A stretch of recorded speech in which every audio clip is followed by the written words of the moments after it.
Narrations sir it's been a long travel and చాలా మంది actors కి చెప్పుకుంటూ తిరిగే ప్రాసెస్ లో ఎక్కడో ఆ డేట్స్ కుదరకపోవడం అలాంటివి జరిగినాయి. రాజు గారు సజెస్ట్ చేశారనమాట సుహాస్ కి చెప్పిన. అప్పుడు రైటర్ పద్మభూషణ్ సినిమా రావటం అందరికి యునానిమస్ గా నచ్చింది. అల్టిమేట్ గా సుహాస్ గారు వినటము విని వెంటనే ఓకే చేయడం జరిగింది. ఇట్ వాస్ జస్ట్ 10 minutes కూడా తీసుకోలేదు. ఆయన చెప్తా ఉన్నారా చెప్పేస్తానండి దాన్ని ఉందన్నాను చెప్పాను. ఆయన విని ఇమీడియట్ గా ఓకే చేయడంతో ప్రాజెక్ట్ ఫ్లోర్స్ మీదకి వచ్చింది. సో ఆయన కూడా ఎప్పుడన్నా is always my first hero, మన ఫస్ట్ క్రష్ లాగా.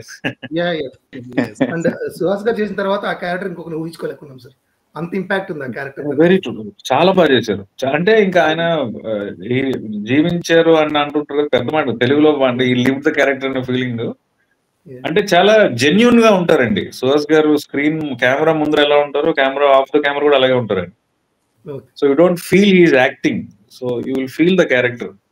సుహాస్ కనపడరు, ఆ క్యారెక్టర్ ప్రసాద్ అంటే ప్రసాద్ లా కనపడతాడు ఆయన. Very interesting. అది కూడా నేను ఫస్ట్ స్క్రిప్ట్ రాసుకున్నప్పుడు నా హ్యాండ్ రిటన్ పెన్ లో 2020 జూలై అండి. సో అప్పటి నుంచి జడ్జ్ ఆర్పి గారు అనే రాసుకున్నాను. ఆర్పి అనే ఉంటది నా పేపర్స్ లో.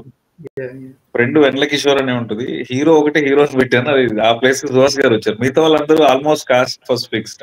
నాకు ఆర్పి గారు అంటే చాలా చాలా ఇష్టం, రాజేంద్ర ప్రసాద్ గారు. ఆయన ఫస్ట్ సినిమాలో నాకు ఆయనతో పనిచేసే అవకాశం కూడా నిజంగా అదృష్టం.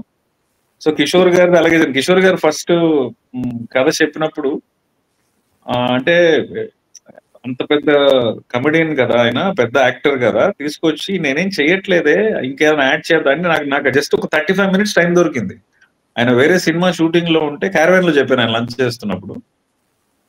సో వినిన తర్వాత ఆయన అన్నట్టు వెరీ వ్యాలిడ్ పాయింట్, సరే ఒక పని చేద్దాం సార్, బౌండ్ స్క్రిప్ట్ మొత్తం ఇస్తాను మీకు, మీరు చదివిన తర్వాత అప్పుడు డెసిషన్ చెప్పండి. సో బౌండ్ చదివిన తర్వాత ఆయన ఇమీడియట్ గా ఓకే చేశారు. ఆయన ఏమి చేయకపోవటంలో ఆ చిన్న చిన్న రియాక్షన్స్ లోనే కోర్ట్ లో ముఖ్యంగా ఫ్రెండ్స్ కిడ్స్ తో ఉన్న జర్నీ గానీ ఇటు కోర్ట్ లోది కానీ చాలా బాగా వర్క్ అయిందని అనిపించింది నాకు. I hope you guys enjoyed. Honest గా చెప్పండి, బిస్కెట్ వర్క్ లేదు sir, each and every frame enjoy చేసాం సార్. యాక్చువల్లీ కథలో నాదో పార్ట్ ఉంది సార్, అది